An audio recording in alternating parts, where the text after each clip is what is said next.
Hello all, welcome to my channel. అందరూ ఎలా ఉన్నారు? Hope everyone is doing great. So నా ఛానల్ని మీరు ఫస్ట్ టైం చూస్తే నా పేరు ప్రియాంక. నేను కరెంట్లీ న్యూజిలాండ్లో ఉంటున్నాను. సో న్యూజిలాండ్ గురించి వీడియోస్ నేను చేస్తాను. నా ఛానల్లో ఇంకా వేరే వీడియోస్ కూడా ఉన్నాయి, వెళ్ళి చూడండి. If you like it please don't forget to like, share and subscribe to my channel and don't forget to hit the bell icon so that you don't miss any my notification. So ఈరోజు వీడియోలో New Zealand government fully funded scholarship for international students గురించి మనం discuss చేద్దాము. So different type of scholarships available ఉన్నాయి international స్టూడెంట్స్కి, కానీ ఈరోజు ఈ వీడియోలో only New Zealand government fully funded scholarship గురించి డిస్కస్ చేస్తాను. సో ఈ స్కాలర్షిప్ వచ్చేసి New Zealand foreign affairs and trade వాళ్ళు స్పాన్సర్ చేస్తున్నారు, ఫుల్లీ ఫండెడ్ అనమాట. సో కంప్లీట్ ఫీ అనేది వాళ్ళే పే చేస్తారు. సో ఈ స్కాలర్షిప్ గురించి ఇన్ఫర్మేషన్, దాని ఎలిజిబిలిటీ క్రైటీరియా ఏంటి, ద ప్రాసెస్ ఏంటి అనేది ఈ వీడియోలో మనం డిస్కస్ చేద్దాం. So let's get in to the video.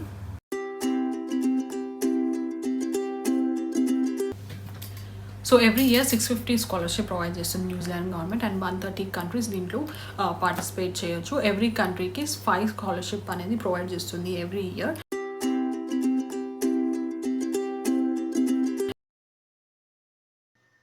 So ఇక్కడ స్క్రీన్ మీద మనం లిస్ట్ ఆఫ్ ఎలిజిబుల్ కంట్రీస్ చూడవచ్చు. టోటల్ 130 కంట్రీస్ ఉన్నాయి. సో దాంట్లో Pacific countries, Commonwealth countries, Asian countries, African countries, Caribbean countries and Latin American countries. So మన India వచ్చేసి Commonwealth కంట్రీస్లో ఉంది.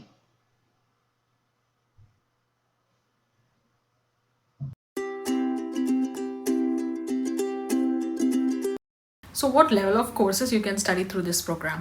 Undergraduate, postgraduate, master's, PhD and doctoral courses, and there is no application fee to apply for these programs.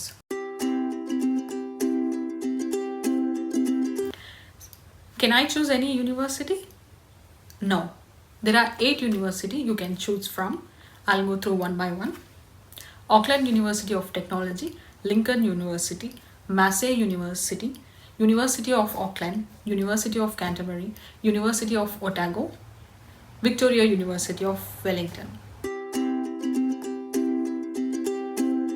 Next వచ్చేసి scholarship coverage. So ఈ scholarship ప్రోగ్రామ్తో government అయితే ఏమేమి fund provide చేస్తుంది, ఏమేమి కవర్ చేస్తుందో అవన్నిటి గురించి మనం ఇప్పుడు డిస్కస్ చేద్దాము. ఫస్ట్ వచ్చేసి ఫుల్ ట్యూషన్ ఫీజ్ అనమాట. సో మీరు ఏ కోర్స్ అయితే చూస్ చేసుకుంటారో ఆ కోర్స్కి సంబంధించిన కంప్లీట్ ఫీ అనేది గవర్నమెంటే పే చేస్తుంది. సో మనం పే చేయాల్సిన అవసరం ఏం లేదు. సో నెక్స్ట్ వచ్చేసి లివింగ్ ఎక్స్పెన్సెస్ అనమాట. జనరలీ మనం ఇక్కడ చదవడానికి వచ్చినప్పుడు మన కోర్స్ ఫీయే కాకుండా మనకి ఇక్కడ ఉండడానికి సరిపడా ఎక్స్పెన్సెస్ ఉన్నాయా అనేది కూడా మనము మన బ్యాంక్ అకౌంట్లో మనకి చూపించాలి ఫండ్స్ రిఫరెన్స్గా. సో ఈ స్కాలర్షిప్ ప్రోగ్రామ్ త్రూ ఏంటంటే ఈ అమౌంట్ అని లివింగ్ ఎక్స్పెన్సెస్ అనేది కూడా గవర్నమెంటే మనకి పే చేస్తుంది. సో ఎవ్రీ వీక్ $491 అనేది మీకు అకౌంట్లో మీకు వస్తుంది. సో మీరు లివింగ్ ఎక్స్పెన్సెస్కి ఇక్కడ మీరు యూజ్ చేసుకోవచ్చు అమౌంట్. అండ్ నెక్స్ట్ వచ్చేసి ఎస్టాబ్లిష్మెంట్ కాస్ట్ అని. సో ఇక్కడ న్యూజిలాండ్కి మూవ్ అయిన తర్వాత మీరు ఇక్కడ సెటిల్ అవ్వడానికి, ఇక్కడ అకామిడేషన్ కానీ మీ బుక్స్కి కానీ మీ ఎక్స్పెన్సెస్ కానీ మీరు కంప్లీట్ ఇక్కడ సెట్ అవ్వడానికి $3,000 అనేది మీకు ప్రొవైడ్ చేస్తుంది. సో నెక్స్ట్ వచ్చేసి మెడికల్ ఇన్సూరెన్స్. సో మనం న్యూజిలాండ్లో ఉన్నన్ని డేస్ మన కోర్స్ కంప్లీట్ అయ్యేంత వరకు మనకి మెడికల్ ఇన్సూరెన్స్ అనేది ప్రొవైడ్ చేస్తుంది. సో నెక్స్ట్ వచ్చేసి ఫ్లైట్ టికెట్స్ అనమాట. సో మీ కంట్రీ నుంచి ఇక్కడ రావడానికి to and from flight tickets అనేది దీంట్లో ఈ స్కాలర్షిప్లో కవర్ అవుతుంది. సో గవర్నమెంట్ పే చేస్తుంది. అండ్ ఆల్సో ట్రావెల్ ఇన్సూరెన్స్ కూడా మీకు కవర్ అవుతుంది.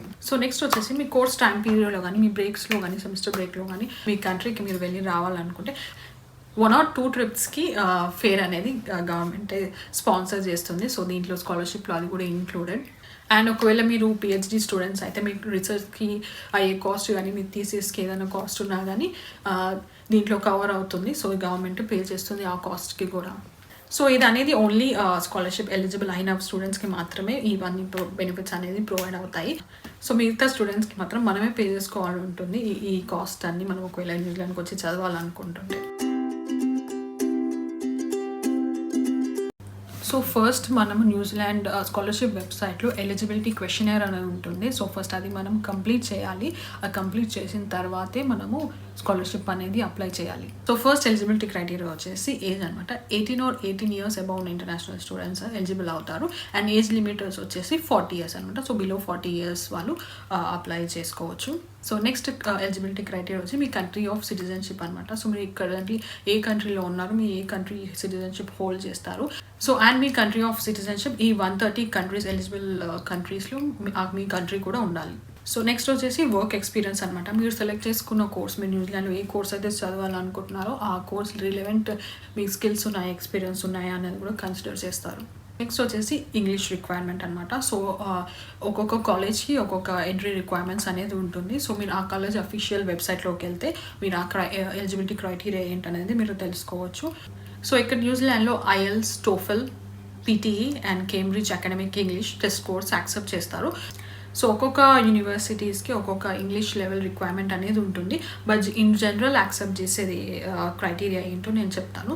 జనరల్ పోస్ట్ గ్రాడ్యుయేట్ క్వాలిఫికేషన్కి ఐఎల్స్ వచ్చేసి overall 6.5 and no band less than 6.0. TOEFL score వచ్చేసి 90. ఓవరాల్ స్కోర్ ఫర్ పీటీ ఏంటంటే 58 and no communication skill score less than 50. Cambridge Academic English overall score 176 with no band less than 169. మిగతా course నేను link description బాక్స్లో ఇచ్చాను, so మీరు వెళ్ళి చూసుకోవచ్చు. So next eligibility criteria వచ్చేసి how you will contribute your skills to your country అనమాట. So మీరు న్యూజిలాండ్లో కోర్స్ అయిపోయిన తర్వాత మీ కంట్రీ ఎకనామిక్కి, మీ కంట్రీ డెవలప్మెంట్కి మీ స్కిల్స్ అండ్ క్వాలిఫికేషన్స్ ఎలా యూజ్ చేస్తారో దాని గురించి మీరు డీటెయిల్ ఇన్ఫర్మేషన్ అనేది మీరు ప్రొవైడ్ చేయాలి.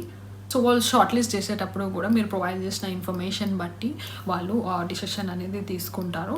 సో ఈ స్కాలర్షిప్ ప్రొవైడ్ చేసిన స్టూడెంట్స్ అట్లీస్ట్ 2 years మీ కోర్స్ అయిన తర్వాత అట్లీస్ట్ 2 years మీ హోమ్ కంట్రీస్కి వెళ్ళాల్సి ఉంటుంది. అండ్ మీ స్కిల్స్ అండ్ క్వాలిఫికేషన్ మీ కంట్రీస్ డెవలప్మెంట్కి యూజ్ చేయాలి. సో ఈ స్కాలర్షిప్ ప్రోగ్రామ్ అనేది కరెంట్లీ హోల్డ్లో ఉంది డ్యూ టు కోవిడ్.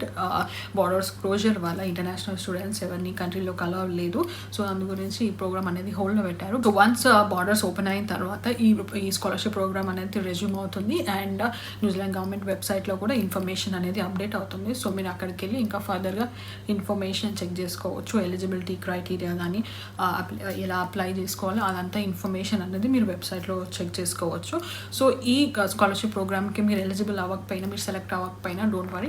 సో ఇంకా స్కాలర్షిప్ ప్రోగ్రామ్స్ అవైలబుల్ ఉన్నాయి డిఫరెంట్ యూనివర్సిటీస్ నుంచి.